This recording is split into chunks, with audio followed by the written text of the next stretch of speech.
आज ताकत का मतलब सेना नहीं है। ताकत का मतलब है कौन दुनिया के प्रोडक्शन और टेक्नोलॉजी को कंट्रोल करता है। ये ध्यान रखिए, 21वीं सदी की असली लड़ाई टैंक और मिसाइलों से नहीं होगी। अब युद्ध जीते जाएंगे सप्लाई चेन, टेक्नोलॉजी और व्यापार के नियमों से। और अमेरिका का ग्लोबल टैरिफ उसी युद्ध का पहला संकेत है।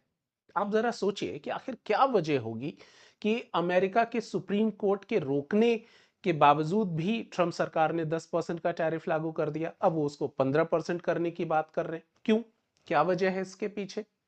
क्योंकि वो समझते हैं कि टैरिफ पॉलिसी सिर्फ ट्रेड पॉलिसी नहीं है, ये शक्ति की राजनीति है। इसके पीछे के जरूरी कारणों को समझने की जरूरत है।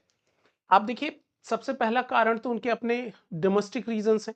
अमेरिका को लगता है कि विदेशी सामान को महंगा कर दो तो डोमेस्टिक गुड्स की डिमांड बढ़ जाएंगी, उनके जो घरेलू उद्योग हैं वो मजबूत होंगे, मैन्युफैक्चरिंग सेक्टर बूम करेगा।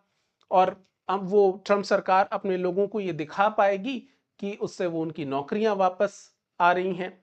वो उन लोगों को सेटिस्फाई कर पाएंगे जो ग्लोबलाइजेशन की पॉलिसी से एग्री नहीं करते। लेकिन सबसे ज्यादा जरूरी कारण है जियोपॉलिटिकल रीजंस। अमेरिका को सबसे ज्यादा डर चीन की बढ़ती ताकत से है।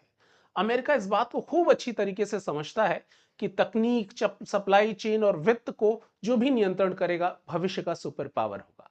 यानी ये टैरिफ वॉर व्यापार युद्ध नहीं है, बल्कि शक्ति संतुलन की लड़ाई है।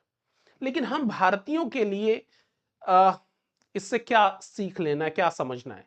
ये सारी स्थितियां भारत के लिए किन परिस्थितियों का निर्माण करेंगी?